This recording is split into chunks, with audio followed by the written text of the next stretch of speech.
Hello everyone, नमस्कार। हमारे YouTube channel में आपका हार्दिक स्वागत है। दोस्तों, परशुराम जयंती भगवान विष्णु जी के छठे स्वरूप के जन्मोत्सव के रूप में मनाई जाती है। इस दिन परशुराम जी की पूजा अर्चना का विधान है। हर वर्ष परशुराम जयंती विशाख माह के शुक्ल पक्ष की तृतीय तिथि को पड़ती है।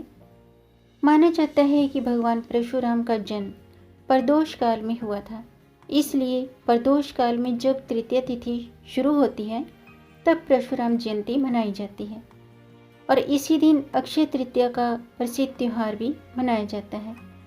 तो आज की वीडियो में मैं आपको परशुराम जयंती की कथा सुनाऊंगी। तो वीडियो शुरू करने से पहले आपसे अनुरोध है, अगर आप इस चैनल पर नए आए हैं और पहली बार आए हैं तो इस चैनल को सब्सक्राइब कर दीजिए और बेल आइकन बटन प्रेस कर दीजिए ताकि आने वाली वीडियो देख सकेंगे आप सबसे पहले। और जिन्होंने ये चैनल सब्सक्राइब कर दिया है उनका दिल से आभार, बहुत बहुत धन्यवाद। दोस्तों, ये आपका अपना चैनल है, इस चैनल के साथ जुड़े रहिएगा और अपना प्यार देते रहिएगा और वीडियो को अंत तक ज़रूर देखिएगा ताकि कोई भी जानकारी छूट न जाए। तो आइए शुरू करते हैं। दोस्तों, वैशाख मास की शुक्ल पक्ष की तृतीया यानी कि अक्षय तृतीया के दिन ही भगवान परशुराम का जन्म हुआ था। इसीलिए इस दिन परशुराम जयंती भी मनाई जाती है। भगवान परशुराम विष्णु भगवान के छठे अवतार हैं। कलयुग में आज भी ऐसे 8 चिरंजीव देवता और महापुरुष हैं जो जीवित हैं। जी हाँ, इन्हीं 8 चिरंजीवियों में से एक भगवान विष्णु के छठे अवतार परशुराम भी हैं। अक्षय तृतीया के दिन इनकी जयंती मनाई जाती है।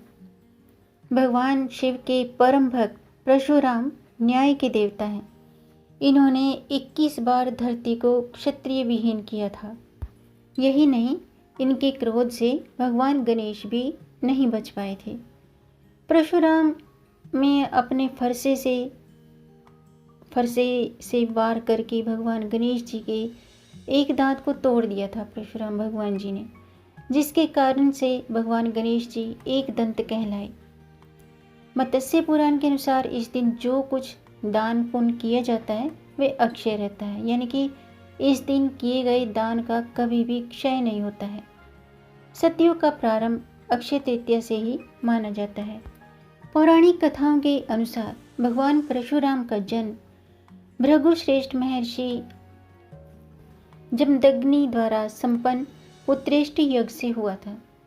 यज्ञ से प्रसन्न होकर देवराज इंद्र के वरदान स्वरूप पत्नी रेणुका के गर्भ से वैशाख शुक्ल पक्ष की तृतीया को एक बालक का जन्म हुआ था।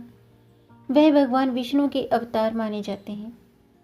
पिता में भृगु द्वारा संपन्न नामकरण संस्कार के अनंतर राम जमदग्नि के पुत्र होने के कारण जामदग्नि और शिवजी द्वारा प्रदत्त परशु धारण करने के कारण वे परशुराम कहलाए। परशुराम जी का उल्लेख रामायण, महाभारत, भागवत पुराण और कलिक पुराण इत्यादि अनेक ग्रंथों में किया गया है। वे अहंकारी और धृष्ट है क्षत्रियों का धरती से 21 बार संहार करने के लिए प्रसिद्ध हैं। वे धरती पर वैदिक संस्कृति का प्रचार प्रसार करना चाहते थे। कहा जाता है कि भारत के अधिकांश ग्राम उन्हीं के द्वारा बसाए गए हैं, जिसमें कोंकण, गोवा और केरल का समावेश है। पौराणिक कथा के अनुसार भगवान परशुराम ने तीर चलाकर गुजरात से लेकर केरला तक समुद्र के पीछे धकेल कर नई भूमि का निर्माण किया था। इसी कारण कोंकण, गोवा और केरला में भगवान परशुराम की विशेष रूप से पूजा की जाती है। अक्षय तृतीया के दिन जन्म लेने के कारण भगवान परशुराम की शक्ति भी अक्षय थी। भगवान परशुराम भगवान शिव, भगवान विष्णु के संयुक्त अवतार माने जाते हैं। शास्त्रों में इन्हें अमर माना गया है। शिव जी से उन्होंने संहार लिया और विष्णु जी से उन्होंने पालक के गुण प्राप्त किए। शस्त्रार्जुन और मंदाग्ध का वध करने के लिए ही परशुराम अवतरित हुए थे। पौराणिक कथाओं के अनुसार राम से ऐसे बने परशुराम। महर्षि जमदग्नि के 4 पुत्र हुए और उनमें से परशुराम चौथे थे। परशुराम के जन्म का नाम राम माना जाता है। वहीं रामभद्र, भार्गव, भृगुपति और जमदग्नि, भृगुवंशी इन्हें इन नामों से जाना जाता है। और ऐसा भी माना जाता है कि पापियों के संहार के लिए इन्होंने भगवान शिव की कड़ी तपस्या कर उनसे युद्ध कला में निपुणता के गुर वरदान रूप में पाए थे। भगवान शिव ने उन्हें असुरों का नाश करने के लिए कहा।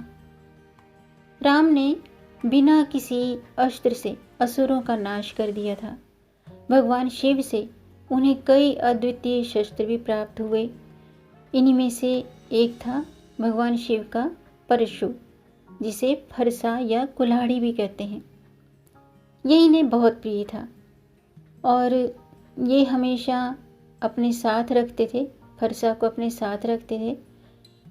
परशु धारण करने के कारण ही इन्हें परशुराम कहा गया है। कहा जाता है कि भारतवर्ष के अधिकांश ग्राम इन्हीं के द्वारा बसाए गए हैं। पौराणिक कथाओं के अनुसार भगवान परशुराम ने तीर चलाकर गुजरात से लेकर केरल तक समुद्र को पीछे धकेलते हुए नई भूमि का निर्माण किया था। उन्हें भार्गव नाम से भी जाना जाता है।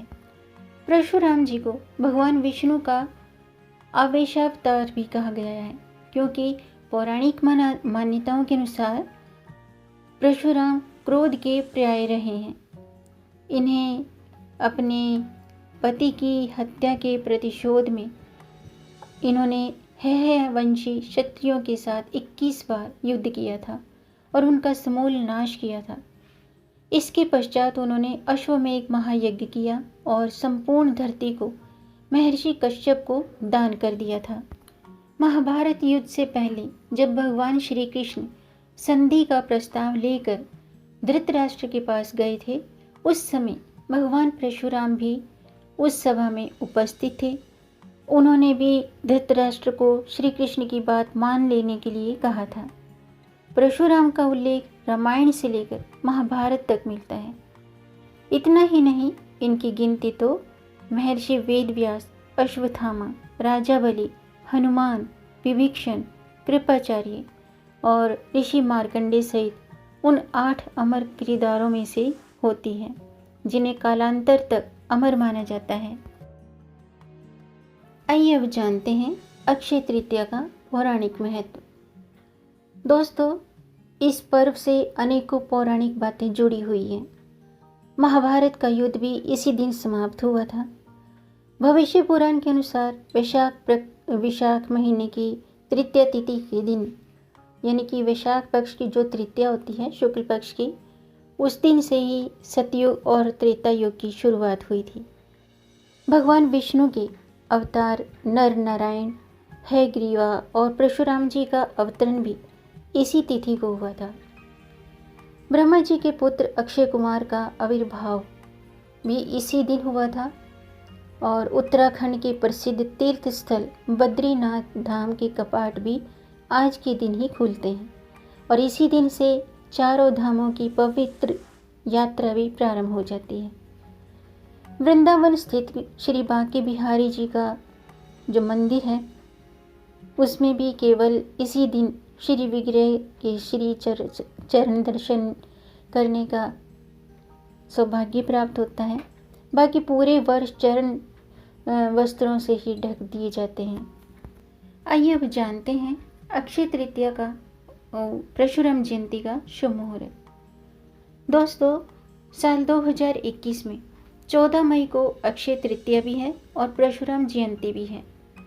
तृतीया तिथि प्रारंभ होगी 14 मई सुबह 5:38 पर और तृतीया तिथि समाप्त होगी 15 मई सुबह 7:59 पर। आइए अब जानते हैं परशुराम जयंती की पूजा विधि।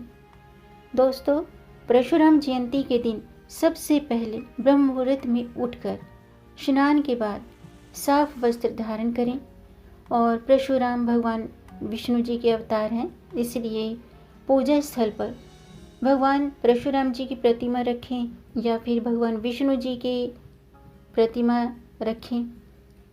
और प्रतिमा को स्थापित करने के बाद उन्हें चंदन, तुलसी के पत्ते, कुमकुम, अगरबत्ती, फल फूल और मिठाई अर्पित करें और विधि पूर्वक उनकी पूजा करें।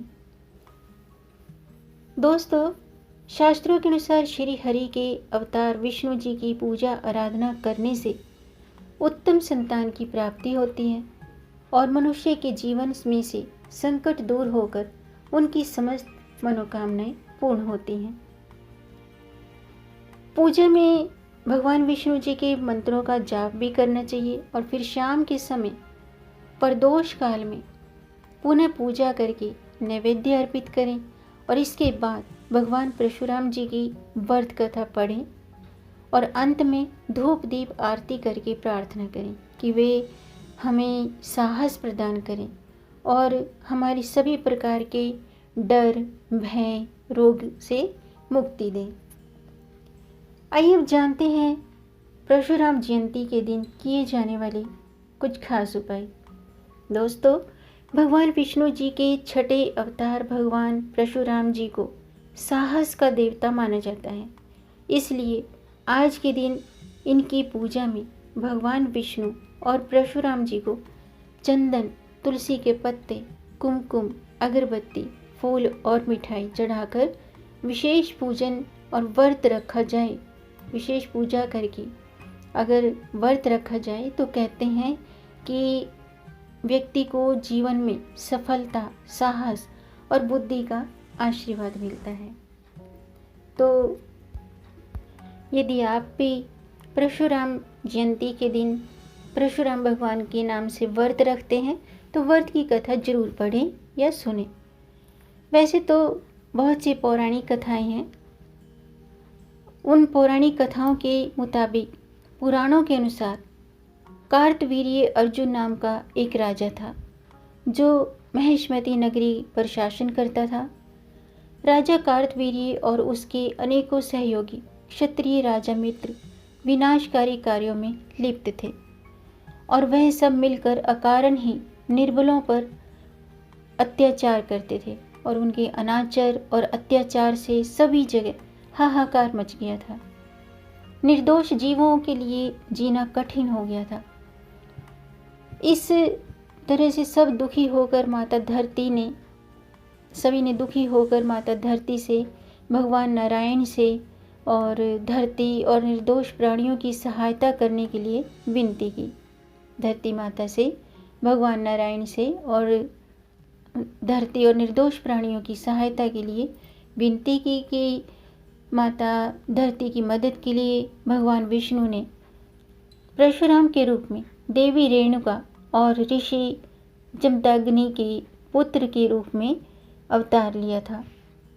भगवान परशुराम ने कार्तवीर्य अर्जुन और सभी अनाचारी राजाओं का अपने फरसे से वध करके माता धरती को उनकी हिंसा और क्रूरता से उन्हें मुक्त कराया था। शास्त्रों के अनुसार श्री हरि के अवतार भगवान विष्णु जी की पूजा आराधना करने से उत्तम संतान की प्राप्ति होती है और मनुष्य के जीवन में से संकट दूर होकर समस्त मनोकामनाएं पूर्ण होती हैं। तो आज का वीडियो मैं समाप्त करती हूँ। उम्मीद है आपको ये जानकारी पसंद आई होगी। दोस्तों, अगर आप भी परशुराम जी की पूजा करते हैं, आराधना करते हैं, व्रत रखते हैं तो आप नियमों का पालन करते हुए इस तरह से परशुराम जी की पूजा आराधना करें और व्रत कथा जरूर सुनें और पढ़ें। तो अगर आपको ये जानकारी अच्छी लगी हो तो दोस्तों आप इस वीडियो को लाइक ज़रूर करें। लाइक करने में पैसे खर्च नहीं होते हैं, आपके लाइक से ही हमारा मोटिवेशन अप होता है। और इस जानकारी को आगे बढ़ाकर ज़्यादा से ज़्यादा अपनी फैमिली में, अपने फ्रेंड्स में शेयर कर दीजिए। हो सकता है आपके द्वारा शेयर करने पर इस जानकारी से किसी का भला हो जाए। और अगर आपका कोई प्रश्न है या कोई सुझाव है तो कमेंट बॉक्स में ज़रूर लिखिएगा। मेरे चैनल को सब्सक्राइब ज़रूर कीजिएगा ताकि आने वाली वीडियो देख सकेंगे आप सबसे पहले। और वीडियो को अंत तक देखने के लिए आपका बहुत बहुत धन्यवाद। मिलेंगे नई जानकारी के साथ, तब तक आप खुश रहें, स्वस्थ रहें, अपना ख्याल रखें और अपनों का भी ख्याल रखिएगा। जय श्री हरि, हर हर महादेव। परशुराम जयंती की आपको हार्दिक शुभकामनाएं।